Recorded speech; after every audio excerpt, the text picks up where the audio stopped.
Hi friends, आप सभी कैसे हैं। उम्मीद करती हूँ आप लोग अच्छे होंगे और अपनी पढ़ाई अच्छे से कर रहे होंगे। दोस्तों, आप सभी को बताना चाहूँगी कि इस चैनल पे तैयारी करते हैं हिंदी विषय के उच्च स्तरीय प्रतियोगी परीक्षाओं की, जिसके अंतर्गत दोस्तों हम कवर कर रहे थे पुनीत राय की पुस्तक वस्तुनिष्ठ हिंदी। उसके अंतर्गत हमने आदिकाल, भक्तिकाल, रीतिकाल और आधुनिक काल में भारतीय द्विवेदी युग, भारतेंदु युग और छायावाद युग को कवर कर लिए थे। अब हम चलेंगे इकाई 5 के अंतर्गत छायावाद के बाद की जो गद्य विधाएं हैं उस पे छायावादोत्तर काव्य हिंदी गद्य का विकास। आइए चलते हैं और इस पे कार्य करते हैं। सबसे पहले आप देखेंगे, हम पढ़ रहे हैं इकाई 5 इस पुस्तक की, हम पढ़ रहे हैं वस्तुनिष्ठ हिंदी।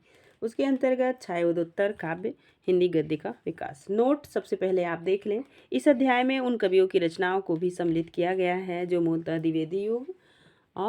द्विवेदी युग के कवि हैं और मैथिली शरण गुप्त। अन्य पाठकों से आग्रह है कि वे इन्हें मूलतः द्विवेदी युग का कवि ही माने। इसी प्रकार प्रगतिवादी कवि कृतियों के अंतर्गत पंत निराला की कुछ कृतियां को भी सम्मिलित किया गया है, जबकि दोनों मूलतः छायावादी कवि हैं। ठीक है, ध्यान दीजिएगा। अब चलिए ध्यान देते हैं। छायावादोत्तर युग में राष्ट्रीय सांस्कृतिक धारा के कवि सबसे पहले आएंगे मैथिली शरण गुप्त। इनको जो है कि राष्ट्र कवि की उपाधि भी मिली हुई है, तो कमेंट के माध्यम से बताइएगा, जिसे आप पहले पढ़ चुके हैं, कि इनको मैथिली शरण गुप्त को राष्ट्र कवि की उपाधि किसके द्वारा दी गई थी।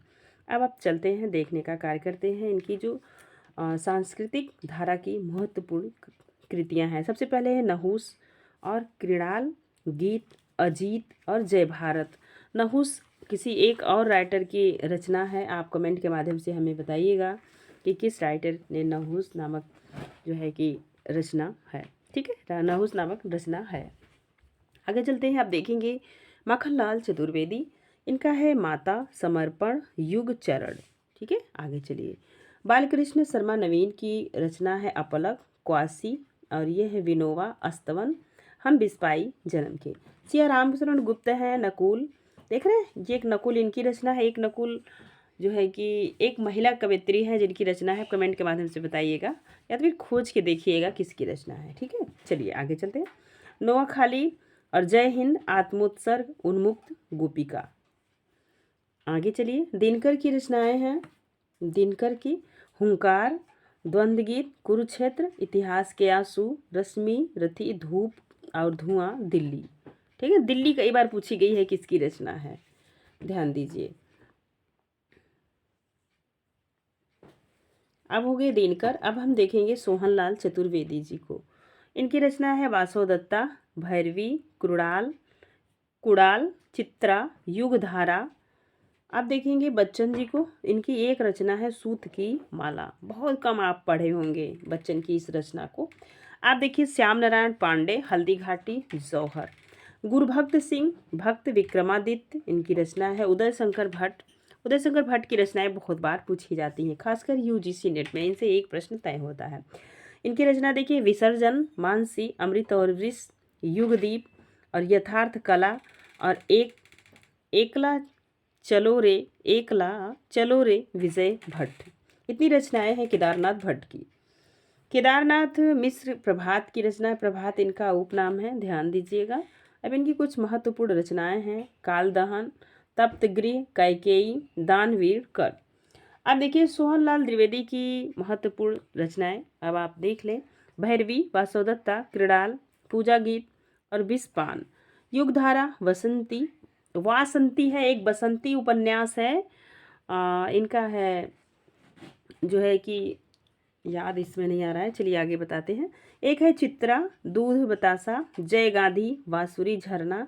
देख रहे हैं, झरना एक पंत की रचना है। एक रचना इनकी भी है सोहनलाल चतुर्वेदी की। जब बहुत ध्यान से पढ़ेंगे यही सब रचनाएं तो एग्जाम में पूछी जाती हैं। विगुल, सुजाता, शिशु भारती, पूजा के स्वर, प्रभाती, मोदक, बाल भारती। देख रहे हैं, बाल भारती। अब चलिए देखिए, यहाँ पे सोहनलाल द्विवेदी की पद्मश्री किस रचना पे मिला है, तो 1969 ईस्वी में इनको मिला है पद्म सम्मान, पद्मश्री।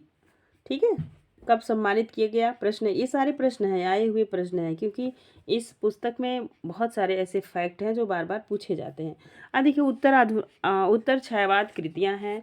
तो सबसे पहले निराला की कुछ जो कौन कौन सी कृतियाँ हैं जो छायावाद के उत्तर में दी हुई, छायावाद जब वहाँ पे समाप्त हो रहा है, प्रगतिवाद लग रहा है, वहाँ पे इनकी रचनाएं हैं। एक है तुलसीदास, अड़िमा, अर्चना, आराधना। पंत की देखेंगे तो ये है स्वर्ण किरण, स्वर्णधूलि, मधुज्वाल, युगपथ, उत्तरा, रजत शिखर और शिल्पी, अतिमा, कला और बूढ़ाचार। और एक है लोकायतन जो महात्मा गांधी के जीवन पर लिखी हुई है। नेक्स्ट देखेंगे महादेवी वर्मा, इनकी एक रचना है दीप शिखा। कौन सी रचना है? देखिए दीप शिखा। और जानकी वल्लभ शास्त्री की है रूप अरूप, और यह है शिप्रा, मेघगीत और अवंतिका। अब देखिए छायावादोत्तर युग में वैयक्तिक प्रगीत काव्य कौन कौन से हैं, ठीक है, इनकी रचनाओं को आपको विशेष रूप से ध्यान देना है। यहाँ से प्रश्न आपको यूजीसी नेट में बनेगा। हरिवंश राय बच्चन की है निशा निमंत्रण, आकुल अंतर, ये सतरंगिनी और मिलन यामिनी। दिनकर की है रसवंती, और एक रेणु की रसवंती ही कहानी है, इनकी एक रसवंती क्या है? काव्य है, ध्यान दीजिए। नरेंद्र शर्मा प्रभात फेरी, प्रवासी की डायरी, पलाश वन, मिट्टी का फूल और कदली वन एक दो बार ये भी पूछी गई रचना है। रामेश्वर शुक्ल अंचल, अपराजिता, किरण वेला, लाल चुनर। और आरसी प्रसाद सिंह की रचना है कलापी और संचयिता, जीवन और यौवन, पांच जन्य प्रेम गीत। शंभुनाथ सिंह की रचना है रूप रश्मि, छायालोक, उदयांचल और मनवंतर, दीवालोक। गोपाल सिंह नेपाली पंचमी रागिनी। केदार सिंह की रचनाएं बहुत इंपॉर्टेंट है, इनकी नींद की बादल कई बार यूजीसी नेट में मिलान करने के लिए आती है। गिरजा कुमार माथुर मंजीर, भारत भूषण अग्रवाल छवि के बंधन। अब देखिए प्रगतिवादी कृतियाँ, ठीक है। पंत की है युगवाड़ी ग्राम्या, निराला की है कुकुरमुत्ता, केदारनाथ अग्रवाल की है युगधारा, नागार्जुन की है युगधारा, त्रिलोचन की धरती कई बार पूछी गई रचना है। धरती किसकी रचना है? तो आप बताइएगा। त्रिलोचन की, शिवमंगल सिंह सुमन। आगे देखेंगे शिवमंगल सिंह सुमन के आगे रागे राघव। शिवमंगल सुमन की है जीवन का गान, प्रलय सीजन। रागे राघव का है अज्ञेय खंडहर, पिघलती पत्थर, मेधावी और पांचाली। नेक्स्ट कभी आप देख लीजिए है भारत भूषण अग्रवाल की रचना है मुक्ति मार्ग, जागते रहो। अब आप देखेंगे प्रयोगवादी कृतियाँ। अब आप देखें छायावाद में इन्हीं कवियों को आपने देखा, प्रगतिवाद में देखा, अब आप प्रयोगवाद में वही कवि की कुछ रचनाएं देखिए। सबसे पहले आएंगे अज्ञेय जी, और ये अज्ञेय हैं तार सप्तक के संपादक, पहला सप्तक दूसरा सप्तक के संपादक हैं, देख रहे हैं। इनकी बहुत महत्वपूर्ण रचना है इत्यलम, हरी घास पे क्षण भर। आप देखिए गिरजा कुमार माथुर, ये है नाश और निर्माण, धर्मवीर भारती का ठंडा लोहा, ये कई बार पूछा जाता है।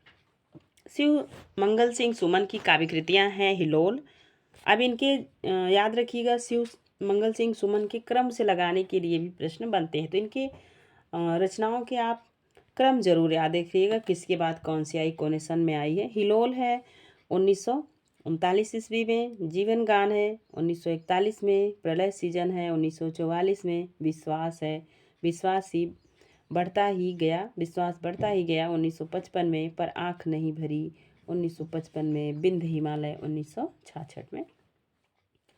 अब आप देखेंगे नई कविता की महत्वपूर्ण कृतियाँ, ठीक है। नई कविता ध्यान दीजिए, नई कविता की महत्वपूर्ण कृतियाँ। सबसे पहले आप अज्ञेय जी को देखिएगा, ये जो है ये कृतियाँ इनकी है तीसरा सप्तक। आप देखें पहला सप्तक था, फिर पहला सप्तक था और दूसरा सप्तक था, फिर दूसरा सप्तक था, ये तीसरा सप्तक है। इसमें जो इनकी संपादित महत्वपूर्ण रचनाएं हैं वो हैं बावरा हेरी, इंद्रधनुष रौदे हुए, अरियो करुणा प्रभा में, आंगन के पार द्वार, कितनी नाव में कितनी बार, बार सागर समुद्र, क्योंकि मैं उन्हें उसे जानता हूँ, पहले मैं सन्नाटा बुनता हूँ। गिरिजा कुमार माथुर की कुछ रचनाएं हैं। ये है धूप के धान, शिलापंख, चमकीले, बाल कृष्ण राव, अर्धसती। वीरेंद्र कुमार जैन की रचनाएं हैं अनागत की आंखें, शून्य पुरुष और वस्तुएं। शंभुनाथ सिंह है माध्यम में, खंडित सेतु, इनकी 2 हैं। शमशेर बहादुर सिंह की रचनाएं हैं कुछ कविताएं, कुछ और कविताएं, चुका भी नहीं हूँ मैं। ऐसे ही इन्होंने लिखा है कविता। भवानी प्रसाद मिश्र की है गीत फरोश, चकित है दुख, बुनी हुई रस्सी, खुशबू के शिलालेख। प्रभाकर माचवे की है स्वप्नभंग, अनुक्षण मेपल। और मुक्तिबोध की है चांद की मुंह टेढ़ा। भारत भूषण अग्रवाल का है ओ अप्रस्तुत मन। नरेश मेहता का है वन पाखी सुनो, संशय की एक रात। धर्मवीर भारती के है 7 गीत वर्ष, कनुप्रिया, अंधायुग जो इनकी रचना जो है कि नाट्य कृति है, ये है यूजीसी नेट के पाठ्यक्रम में लगी हुई। ठंडा लोहा, सपना अभी भी, आद्यतः। हरिनाथ व्यास का है मृग और तृष्णा। विजय देवनारायण शाही की रचना है मछली घर, कई बार पूछी गई है।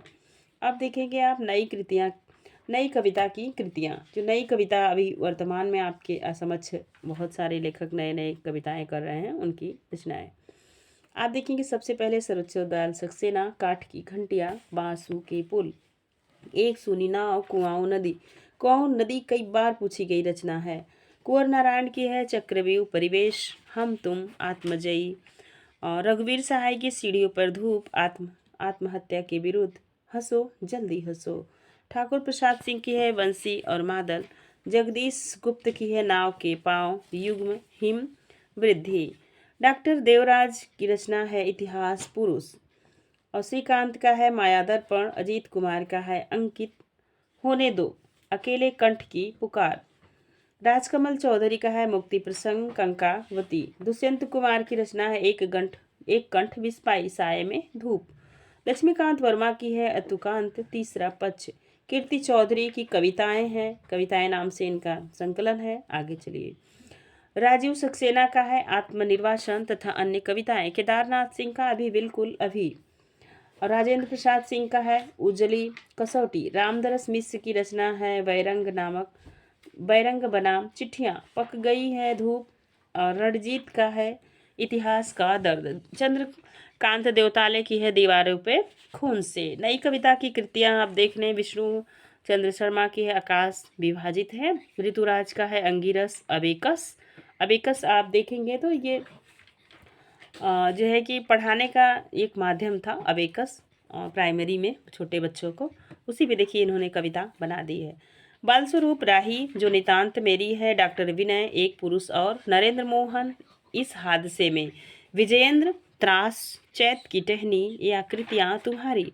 नई कविता के संबंधित कुछ उस समय पत्रिकाएं भी चलती थी, तो याद रखिए पत्रिकाओं से भी यूजीसी नेट में नया ट्रेंड आया है कि यहाँ से भी पहले तो 2-4 साल पीछे प्रश्न नहीं बन रहा था, लेकिन हाल फिलहाल में प्रश्न बन रहा है यहाँ से। तो प्रतीक के संपादक थे अज्ञे, और कविता के थे भागीरथ भार्गव, निकष के थे धर्मवीर भारती, संकेत के थे उपेंद्रनाथ अस्क, आधुनिक कविता के थे रणधीर सिन्हा, नई कविता के थे जगदीश गुप्त। कविता अंक आगे देखिए। सबसे पहले नई कविता हो गया जगदीश गुप्त। और कविताएं नाम से भी पत्रिका आ रही थी, जो 1954 से फिर 1963, 1964, 1965 तक। इसका संपादक कार्य कौन किए थे? ये थे अजीत कुमार, देवी शंकर अवस्थी, अजीत कुमार, विश्वनाथ त्रिपाठी। अब यहाँ पे कविताएं सन से था, यहाँ पे कविताएं हैं, थोड़ा सा आपको चंद्रबिंदु का अंतर है। तो 1957 से 58 तक 2 साल तक इसका संपादक कार्य किए थे सुरेंद्र चतुर्वेदी, राम बहादुर मुक्त। अब देखिए संचेतना का विचार कविता अंक, ये इसके जो है कि थे संपादक प्रदीप सिंह, नरेंद्र मोहन। और निषेध के थे जगदीश चतुर्वेदी। पहचान श्रृंखला के संकलन थे, ये थे अशोक वाजपेयी। कल्पना, कृति, लहर, ज्ञानोदय, कवि। ठीक है, इतने लोग थे। आप चलेंगे कह रहा जग वासनामय हो रहा उद्गार मेरा। कुछ पंक्तियां हैं, आपको बताना है किस कवि की हैं। कह रहा जग वासना, कह रहा जग वासना मैं हो रहा उद्गार मेरा, पंक्ति किसकी है? बच्चन सिंह की। कहाँ से ली गई? मधुकलश से। सबसे पहले आता मधुबाला, फिर उसके बाद मधुशाला, मधुकलश। ठीक है, इनकी रचनाओं के क्रम भी आपसे पूछे जाते हैं। वृद्धि जग हो क्यों अखरती है क्षणिक मेरी जवानी, पंक्ति किसकी है? तो बच्चन की है। ये कहाँ से ली गई है? तो मधुकलश से। बंगाल का अकाल किसकी रचना है? बच्चन की। अग्निशस्य किसकी रचना है? तो नरेंद्र शर्मा की। अब एक और छोटी सी पंक्ति आप देखें।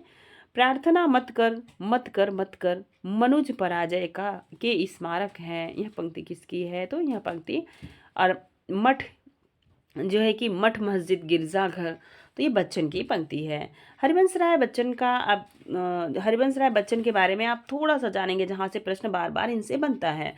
जो चीज़ें आपको पता है उसे छोड़ दीजिए, जो चीज़ें नहीं पता है उसे आप नोट कर लीजिएगा। सबसे पहली रचना है इनकी तेरा हार। ठीक है, इनका जन्म 1907 ईस्वी में हुआ था और इनकी जो मृत्यु हुई थी 1904 में। ठीक, सॉरी 2004 में, ध्यान दीजिए 2004 में। ठीक, अब चलिए, हरिवंश राय बच्चन का जन्म 1907 ईस्वी में हुआ था। इनकी कुछ काव्य कृतियां आप देखें। तेरा हार 1932 में, और खयाम की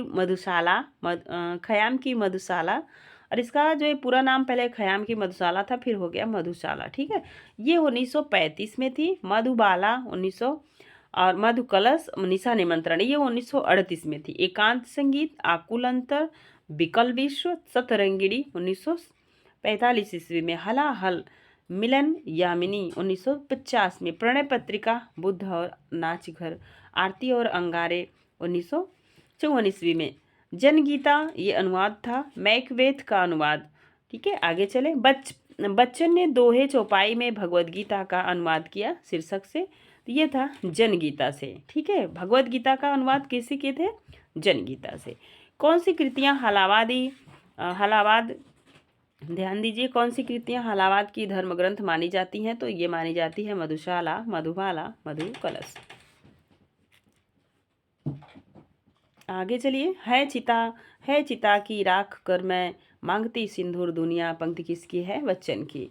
मधुशाला का एक अंग्रेजी अनुवाद है हाउस ऑफ वाइन के नाम से, 1938 ईस्वी में लंदन में प्रकाशित हुआ था। इसका जो जो है रूपांतरकार जौन थे वो थे मार्जरी बोल्टन और रामस्वरूप व्यास। ठीक है, आगे चलिए। भारत भूषण अग्रवाल के काव्य संग्रह हैं तो छवि के बंधन, जागते रहो, मुक्ति मार्ग, ओ अप्रस्तुत मन, अनुपस्थित लोग, किसने फूल खिलाए, यह कैसा संग्रह था? तो बाल संग्रह था। अब आप देखेंगे, अब नेक्स्ट आप देखिए भगवती चरण वर्मा। आपने ऊपर देखा हरिवंश राय बच्चन को, जहाँ से एक प्रश्न पक्का तय होता है किसी भी परीक्षा में। अब आप देखिए भगवती चरण वर्मा की काव्य कृतियाँ। सबसे पहले देखिए इनकी रचना है मधुकड़, प्रेम संगीत, मानव, एक दिन। काव्य इनकी कुछ प्रसिद्ध पंक्तियां आप देखिए। प्रसिद्ध कविता भैंसा गाड़ी, ये कई बार पूछी गई है, भगवती चरण वर्मा की रचना है। कर पाता यदि मुक्त हृदय को मस्तक के शासन से, उतर पकड़ता वाह दलित की मंत्री के आसन से, पंक्ति किसकी है? तो ये पंक्ति है दिनकर की। कहाँ से ली गई है? तो ये कुरुक्षेत्र की है। अब आप देखिए रामधारी सिंह दिनकर की कुछ महत्वपूर्ण रचनाएं। सबसे पहले हम देखेंगे रामधारी सिंह दिनकर का जन्म तो 1908 ईस्वी में। आपने बच्चन का देखा 1907 में। अब आप देख रहे हैं 1908 में दिनकर का जन्म। इनका जो मृत्यु हुआ है वो 1974 ईस्वी में हुआ है। इनकी कुछ काव्य कृतियां जो बार बार एग्जाम में पूछी जाती। सबसे पहले रेणुका देखेंगे 1935, हुंकार जो है 1938, रसवंती 1939, साम्यवेदी सामधेनी 1947, नील कुसुम, द्वंद्व ग्रंथ, दिल्ली इनकी कई बार पूछी गई है। धूप और धुआं, कुरुक्षेत्र 1946 में, रश्मिरथी 52 में, उर्वशी 61 में, परशुराम की प्रतीक्षा 1963 में, आत्मा की आंखें 1964 में। अब आप देखेंगे इनकी कुछ पंक्तियां जहाँ से परीक्षा में कई बार पूछा गया है। अरुण विश्व की काली जय हो, लाल सितारों वाली जय हो, ये भी पंक्ति है दिनकर की। किस कवि ने अपने बारे में कहा कि वह छायावाद के ठीक पीठ पर आए कवियों में हैं दिनकर जी ने। ठीक है, आगे चलिए। श्यामनारायण पांडे की काव्य कृतियाँ हैं हल्दी घाटी। ये कैसा हल्दी घाटी आपसे पूछा जाएगा कैसा काव्य है, तो ये महाकाव्य है। जौहर और तुमुल, रूपांतर, आरती, जय हनुमान, माधव, रिमझिम आंसू के कण, गोरावध, त्रेता के दो वीर। अब आप देखेंगे श्याम नारायण पांडे के दो महाकाव्य हल्दी घाटी और जौहर। इनके पूछे जाएंगे दो महाकाव्य कौन कौन से हैं, तो ऑप्शन बनेगा तो आप कर लीजिएगा। श्याम नारायण पांडे की कौन सी कृति उनकी काव्य कृति त्रेता के दो वीर का परिवर्धित संस्करण है, तो तुमुल का। ठीक है, आप ध्यान दीजिएगा, तुमुल का। नेक्स्ट चलिए, काव्य किस कृति पर श्याम नारायण पांडे को देव पुरस्कार मिला था, तो हल्दी घाटी पे। ठीक है, 1935 ईस्वी में पेरिस में प्रोग्रेसिव राइटर्स एसोसिएशन का प्रथम अधिवेशन किसकी अध्यक्षता में यहाँ होता है, यम फास्टर्स। मुल्कराज आनंद और सज्जाद जहीर के उद्योग से प्रगतिशील लेखक संघ की स्थापना कब हुई, तो आपको सभी को पता है 1936 में। कहाँ हुई, लखनऊ में। अध्यक्ष कौन था, प्रेमचंद। कोई भी साहित्य का विद्यार्थी होगा इतनी सारी चीज़ें तो उसे ऑलरेडी पता होगी। तो वही आपसे यहाँ पे प्रश्न पूछा जा रहा है, मुल्कराज आनंद और सज्जाद जहीर के उद्योग से प्रगतिशील लेखक संघ की स्थापना कब हुई, तो 1936 में। 1936 में लखनऊ में आयोजित प्रगतिशील संघ के प्रथम अधिवेशन के अध्यक्ष कौन थे, मुंशी प्रेमचंद।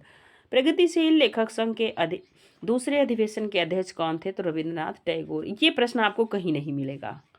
ठीक है, ये इस पुस्तक में कुछ ऐसी महानताएं हैं कि जो इस पुस्तक को पढ़ने के लिए आपको बाध्य करेंगी। हमारा साहित्यिक नारा कला कला के लिए नहीं वरन कला संसार को बदलने के लिए है। इस नारे को बुलंद करना प्रत्येक प्रगतिशील साहित्य का फर्ज है। किसका कथन है, तो शिवराज सिंह चौहान का। 1937 में विशाल भारत में प्रकाशित लेख में भारत में प्रगतिशील साहित्य की आवश्यकता के लेखक है शिवदान सिंह चौहान। ये भी प्रश्न कई बार पूछा गया है। विशाल भारत में प्रकाशित लेख छायावाद का विनाश क्यों हुआ के लेखक कौन है, इलाचंद जोशी। न वही काव्य है जो अपनी साकारता के लिए केवल स्थूल और व्यक्त जगत पर आश्रित है, और न वही जो अपना सप्राणता के लिए रहस्यानुभूति पर। किसका कथन है, महादेवी वर्मा का। खड़ी बोली में प्रथम प्रगतिवादी कृति मानी जाती है, तो पंत की युगवाणी। देख रहे हैं। अब आपसे ये प्रश्न कैसे बन रहा है, ध्यान दीजिएगा। खड़ी बोली, अब जब से आदिकाल में खड़ी बोली के लेखक पूछा जाता है तो आपके खुसरो हो जाते हैं, लेकिन यहाँ से आपके प्रश्न बना खड़ी बोली में प्रथम प्रगतिवादी कृति मानी जाती है, तो ये युगवाणी है मानी जो जा रही है पंत की। प्रमुख प्रगतिवादी कवि हैं तो केदारनाथ अग्रवाल, रामविलास शर्मा, नागार्जुन, शिवमंगल सिंह सुमन, त्रिलोचन, राघे राघव, पंत, निराला, शमशेर बहादुर, भवानी प्रसाद मिश्र, नरेश मेहता। इतने सारे कवि हैं जो प्रगतिवादी हैं। नेक्स्ट है, मास्को अब भी दूर है और चली आ रही बड़ी लाल सेना संस्कृत शीर्षक कविता के कवि हैं। किसकी कृति है, तो ये है शिवमंगल सिंह सुमन की। प्रगतिवादी का सैद्धांतिक आधार है तो मार्क्सवाद का भौतिक। ये देख रहे हैं, मार्क्सवाद का द्वंद्वात्मक भौतिकवाद, कई बार पूछा गया है। नागार्जुन का वास्तविक नाम क्या था, तो वैद्यनाथ मिश्र था। नागार्जुन मैथिली में किस नाम से लिखते थे, तो यात्री। सारे पूछे हुए प्रश्न हैं।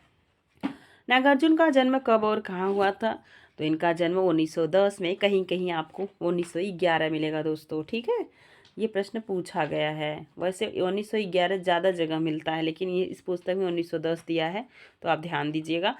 ये दरभंगा जिला, दरभंगा बिहार में, दरभंगा जिला जो है ये बिहार में पड़ता है, वहीं पे हुआ था। युगधारा और ध्यान दीजिए, युगधारा 1952 ईस्वी में, और सतरंगे पंखों वाली किसकी कृति है, तो नागार्जुन की है।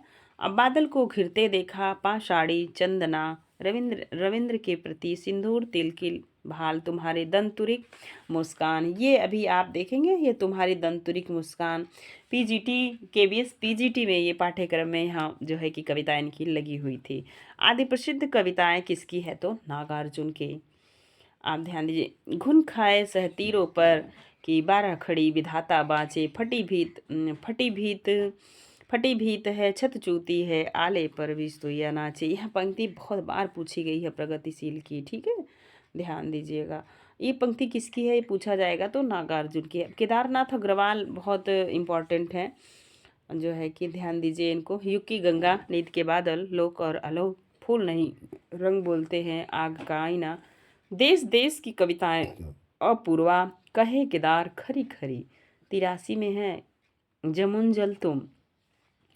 और एक है पंख और पतवार, मार प्यार की थापे, विचार और बांधा, विवेक विवेचन, हे मेरी तुम। देख रहे हैं ये है मेरी तुम बहुत बार पूछी गई इनकी रचना है, ध्यान दीजिएगा। आप देखिए माझी न बजाओ बंसी, बसंती हवा, ये बसंती हवा भी केबीएस के जो है पाठ्यक्रम में लगी हुई है। शीर्षक प्रसिद्ध कविताएं किसकी है तो केदारनाथ अग्रवाल की। धरती, गुलाब और बुलबुल, दिगंत और गीत गंगा किसकी काव्य संग्रह है तो त्रिलोचन के। प्रगति प्रयोग युग की कालावधि है तो 1936 से 1900 जो है कि 54 ईस्वी तक। दुख सबको मांझता है पंक्ति किसकी है तो बहुत बड़ी बात है, दुख सबको मांझता है, ये है अज्ञेय की पंक्ति। प्रयोगवाद का आरंभ कब से माना जाता है तो 1943 से, जब तार सप्तक का प्रकाशन हुआ था। तार सप्तक जो है 1943 के कवि हैं, तो इसकी एक ट्रिक के माध्यम से याद कर लीजिए, यहाँ से प्रश्न आपसे बनेंगे, ठीक है। देखिए सबसे पहले है तार सप्तक में 7 कवियों का संग्रह है, इतना आप याद रखिए। सबसे पहले कवि है गजानन माधव मुक्तिबोध, नेमीचंद जैन, भारत भूषण अग्रवाल, प्रभाकर माचवे, गिरजा कुमार, रामविलास शर्मा अज्ञेय। तो हो गए आपके 1 2 3 4 5 6 7 कवि। 7 कवियों का सप्तक है, सप्तक से ही आप ध्यान दीजिएगा। अब देखिए दूसरा सप्तक अब हम पढ़ने जा रहे हैं। दूसरा सप्तक का प्रकाशन वर्ष भी पूछा, इसका 43 है 1943, इसका 1951 ईस्वी है। के कवि हैं तो भवानी प्रसाद मिश्र, शाकुंत माथुर, कहीं कहीं शकुंतला माथुर दिया होता लेकिन इनका शुद्ध शाकुंत माथुर है। और हरिनारायण व्यास, शमशेर बहादुर सिंह, नरेश मेहता, रघुवीर सिंह, धर्मवीर भारती। धर्मवीर भारती को कई बार पूछा गया कि किस सप्तक के कवि हैं तो याद रखिएगा दूसरे। अज्ञेय द्वारा संपादित प्रतीक पत्रिका के प्रकाशन कब हुए तो जुलाई 1947 ईस्वी को। पाटल का प्रकाशन कहाँ से होता है तो पटना से। ये पाटल पत्रिका भी आपसे पूछी जाएगी, अभी तक आप बहुत सारे बुक पढ़े होंगे, ये पत्रिका आपको नहीं मिली होगी। तार सप्तक से संकलित कवियों को राहु कान्वेशी किसने कहा अज्ञेय जी। प्रयोग का कोई वाद नहीं, हम वादी नहीं। ये दोस्तों जो इनके ऊपर आरोप लगा कि ये लोग जो है कि मतलब कि जो इनकी सप्तक की कविताएं निकल रही थी उन्हीं पे इनको आरोप लगा था कि ये लोग क्या हैं सप्तक के राहु के अन्वेषी हैं। तो ये उसी के जवाब में अज्ञेय जी अपनी एक स्पष्ट जो है कि इसको किए कि हम वादी नहीं हैं, ठीक है। वो वही कह रहे हैं कि उन्हें स्पष्टता के लिए इन्होंने ये जवाब दिया था, प्रयोग का कोई वाद नहीं है, हम वादी नहीं हैं, नहीं है और न प्रयोग अपने आप में इष्टया साध्य है। ठीक इसी तरह कविता का भी कोई वाद नहीं है, कविता भी अपने आप में इष्टया साध्य नहीं है। अतः प्रयोगवादी कहना उतना ही सार्थक या निरर्थक है जितना हमें कवितावादी कहना। यह कथन किसका है अज्ञेय जी का। नई कविता 1954 ईस्वी में संपादक हुई थी और नई कविता की जो पत्रिका थी उसके संपादक कौन कौन थे तो जगदीश गुप्त और रामस्वरूप चतुर्वेदी। नए पत्ते का प्रकाशन वर्ष है तो 1953 ईस्वी। नई कविता के प्रतिमान के लेखक हैं लक्ष्मीकांत वर्मा। ये बहुत बार पूछा जाता है। एक रचना है नई कविता के प्रतिमान और एक है नई कविता के प्रतिमान। नई कविता के नया नई ऐसे करके 2 रचनाएं हैं। ये देख रहे हैं लक्ष्मीकांत वर्मा का है। आगे चलिए कविता के नए प्रतिमान। देखिए यहाँ दोनों चीज़ यहाँ पे लेखक स्पष्ट कर दिया, बहुत भ्रामक यहाँ गलती होती है स्टूडेंट से। देख रहे हैं नई कविता के प्रतिमान और कविता के नए प्रतिमान। नए जैसे कविता के नए प्रतिमान कहेगा तो नामवर सिंह होंगे और नई कविता के प्रतिमान कहेगा तो लक्ष्मीकांत वर्मा होंगे, ठीक है। आगे चलते हैं। नई कविता का प्रकाशन कहाँ से होता था तो प्रयाग साहित्य सहयोग से नामक सहकारी संस्था थी, वहीं से इसका संपादक होता था। अब आप देखिए एक छोटा सा पंक्ति, नामक सहकारी संस्था से होता था, ठीक है। अब देखिए पंक्ति देखिए, वही परिचित 2 आँखें की चिर माध्यम है, सब आँखें से सब दर्दों से मेरे लिए परिचित क्या है। यह पंक्ति किसकी है अज्ञेय की है। अज्ञेय का जन्म आप देख रहे हैं। अब यहाँ पे देखिए इनका अज्ञेय जी का जन्म भी दे दिया, ऊपर 1910 दिया था, यहाँ नीचे 1911 दिया है। 1911 में, और इनका जो मृत्यु है 1987 ईस्वी में। जन्म कहाँ हुआ था? कस्या देवरिया उत्तर प्रदेश में। सॉरी, वो दूसरे राइटर थे, ये दूसरे हैं, ठीक है। अब चलिए, अज्ञेय की काव्य कृतियाँ हैं तो भग्नदूत हैं, चिंता है, इत्यलम है, हरी घास पे, छरभट, बावराय, हेरी, इंद्रधनुष रौदे हुए, अरियो करुणामय, अरियो करुणा प्रभामय, आंगन के पार द्वार, कितनी नाव में कितनी बार, क्योंकि मैं उसे जानता हूँ, सागर मुद्रा, पहले मैं सन्नाटा बोनता हूँ, महावृक्ष के नीचे, नदी की बांक पर छाया, और प्रिजेन डेज एंड अदर प्रोएम्स, अंग्रेजी में इनका अनुवाद किया था। अब अज्ञेय द्वारा जो संपादित कुछ काव्य संग्रह हैं उनको आप देख लीजिए। अज्ञेय द्वारा संपादित काव्य संग्रह: तार सप्तक 1943, दूसरा सप्तक 51, तीसरा सप्तक 1959, और जो है कि चौथा सप्तक था 1971 में। पुष्पकरणी, रूपाम्बरा और नवधा। अब देखिए इन अज्ञेय की कुछ पंक्तियाँ जो बार बार एग्जाम में आती हैं। यह दीप अकेला स्नेह भरा है, गर्भ भरा मदमाता, पर इसको भी पंक्ति दे दो। पंक्ति किसकी है? तो ये अज्ञेय की है। मैं सेतु हूँ किंतु सेतु से शून्य तक का सतरंगी सेतु नहीं, वह सेतु जो मानव से मानव का हाथ मिलाने से बनता है। पंक्ति किसकी है? अज्ञेय की। अच्छी कुंठा रहित इकाई, साँचे ढले समाज से अच्छा, अपना ठाट फकीरी, मंगनी के सुख साज से। पंक्ति किसकी है? अज्ञेय की है। गिरिजा कुमार माथुर की कुछ काव्य कृतियाँ देखें आप। गिरिजा कुमार माथुर की सबसे पहले है मंजीर, नाश का निर्माण, धूप के धान, शिला पंख चमकीले, जो बंध न सका, अंधेरे में, और ब्रह्मराक्षस शीर्षक कविता किसकी है? मुक्तिबोध की है। 1917 ईस्वी में इनका जन्म हुआ और 1964 ईस्वी में इनकी मृत्यु। किस कवि ने अपनी कविताओं में फैंटेसी सृजनात्मकता उपयोग किया है? मुक्तिबोध। ये प्रश्न कई बार पूछा गया है। हर एक छाती में आत्मा अधीरा है, प्रत्येक सुस्मित में विमल सदा नीरा है। मुझे भ्रम होता है कि प्रत्येक वाणी में यह कविता वहाँ काव्य पीड़ा है। काव्य किसका है? मुक्तिबोध का। भवानी प्रसाद मिश्र का जन्म हुआ था 1914 ईस्वी में। अज्ञेय का आपने देखा 11 में, मुक्तिबोध जी का आपने ऊपर देखा जो है कि ये मुक्तिबोध का जन्म हुआ था 1917 में। अब भवानी प्रसाद मिश्र का जन्म हुआ है 1914 ईस्वी में। इनकी मृत्यु 1900 भवानी प्रसाद मिश्र का जो जन्म हुआ 1914 में, इनकी मृत्यु हुई 1905 की। काव्य कृतियाँ, सॉरी यहाँ पे कोई प्रिंटेड मिस्टेक है दोस्तों, ध्यान दीजिए। आप अपने स्तर से इनको खोजने का प्रयास कीजिएगा। तो 1914 में जो है कि इनका जन्म दिया है, और 1905 में, मतलब 1914 से 1905 की काव्य कृतियाँ भी तो आप नहीं कर सकते। देखिए गीत फरोज का हुआ है 1956 ईस्वी में प्रकाशन। चकित है दुख, अंधेरी कविताएं, बुनी हुई रस्सी कई बार पूछी गई है, खुशबू के शिलालेख, अनाम, अनाम तुम आते हो, इदम न मम, सतपुड़ा के जंगल, गीत फरोश, ये जंगल वाला गीत फरोश, ये सारी कविताएं यूजीसी नेट के पाठ्यक्रम में लगी हुई हैं। सन्नाटा, वाणी की दीनता, टूटने का सुख, कमल के फूल शीर्षक कविता किसकी है? तो भवानी प्रसाद मिश्र की। धर्मवीर भारती की काव्य कृतियाँ हैं तो ठंडा लोहा, अंधा युग, कनुप्रिया, सात गीत वर्ष। छायावादोत्तर युग में प्रमुख प्रबंध काव्य। अब हम क्या देखेंगे? प्रबंध काव्य देखेंगे। छायावाद के इतर, छायावादोत्तर युग में प्रबंध काव्य, ठीक है। अब आप देखिए, मैथिली शरण गुप्त का है जय भारत विष्णुप्रिया, और गुरुभक्त सिंह का है विक्रमादित्य, और मोहनलाल महतो वियोगी का है आर्यावर्त। आप देखिए, दिनकर की है रश्मिरथी, कुरुक्षेत्र, उर्वशी। सियाराम शरण गुप्त की है उन्मुक्त, पंत का है लोकायतन, रामानंद तिवारी का है पार्वती महाकाव्य, केदारनाथ मिश्र प्रभात का है ऋतंबरा, धर्मवीर भारती का है कनुप्रिया, और ठाकुर प्रसाद सिंह का है महामानव। तो दोस्तों इस वीडियो में यहीं पे एंड करेंगे। वीडियो बहुत लंबा हो जाएगा और आप उब भी जाएंगे। और ऐसे ही मज़ेदार वीडियो पाने के लिए दोस्तों एक प्यारा सा कमेंट करिएगा, एक लाइक कर दीजिएगा, ताकि मैं ऐसे ही वीडियो बनाती रहूँ आप सभी के समक्ष। आज के लिए बस इतना ही, और फिर मिलेंगे नेक्स्ट वीडियो में। धन्यवाद दोस्तों।